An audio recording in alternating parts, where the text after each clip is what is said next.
All right, welcome back at 8:49. We are less than 1 week away from the Illinois primary election, and this morning we're breaking down some of the biggest issues voters will find on the ballot with our political editor, Mark Maxwell. He's in studio this morning.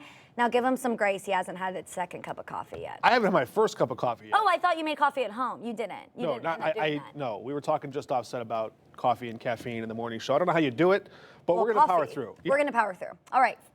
First, starting off with the big storylines heading into this Illinois primary, what do you think is really driving voters right now? Well, what's driving voters right now in general is prices. People still want it, they still feel that pain, they still feel that anxiety.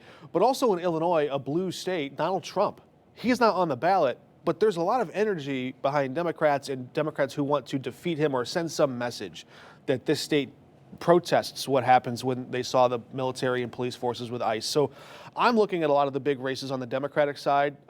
Governor Pritzker is unopposed this time around, so he's running. But the Democratic primary there, Dick Durbin walking away. You've got three heavy hitters, Juliana Stratton, Robin Kelly, and Raja Krishnamurthy. And there's a ton of money in that race. And down the stretch, there's been some outside groups popping up their own little super PACs, like Crypto Bros, and Governor Pritzker's been putting in his millions. And so you're seeing all these kind of little groups pop up from the outside trying to influence the race one way or the other. Interesting. And it's going to be fascinating to watch those results come in on Tuesday night. Do we have a sense of voter turnout? Primaries are always so low. Primaries can be low. And I think for the Republicans, they're still searching for someone who can even come close to competing with J.B. Pritzker. I just don't get the sense from Darren Bailey is trying to retread and revive his 2022 campaign. He lost in a blowout, but he's trying to convince voters, give me another shot. He's going to moderate some of his positions in Chicago and the suburbs. That's what he's saying in this primary race. But that's not really exciting downstate. He doesn't have the COVID coattails that he had when he was protesting the governor's executive orders 4 years ago. So is his turnout going to be as high? I don't know. He's got a challenger from the north suburbs, Ted Dabrowski, who's more of a policy numbers guy, but he hasn't really been able to raise as much money and get downstate as much. Is he really driving turnout? I don't know. And you just don't see that big Republican name who has what it takes to go up against a billionaire incumbent and win. So I don't know that Republican turnout is going to be as high as you might normally expect it. Plus, a lot of independents, a lot of moderate Republicans, they also might not be super energized. The MAGA base might not be super energized. You got this Iran war. So there's some infighting on the Republican side. That tends to depress turnout on that side of the ballot.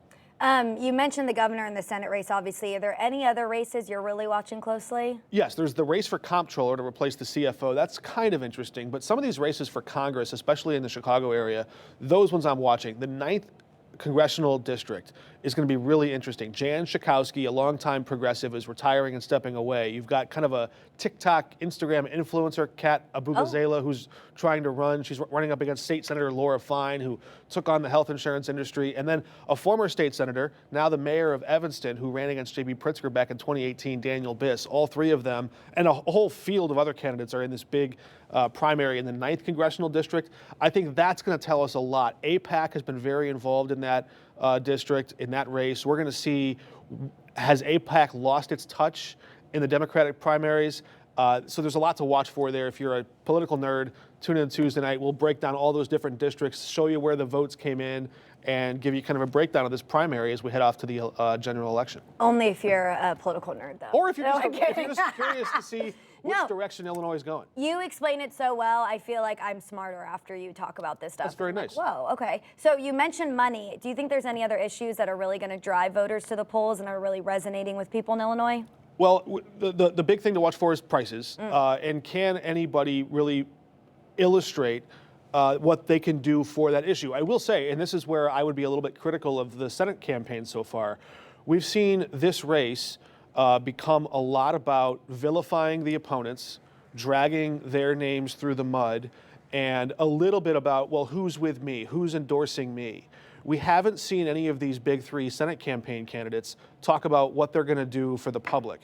They've said in broad terms the word affordability, but they haven't really colored in the lines to say, here's what that looks like for you. Here's the industry I'm going to target. Here's the way I'm going to bring your prices down.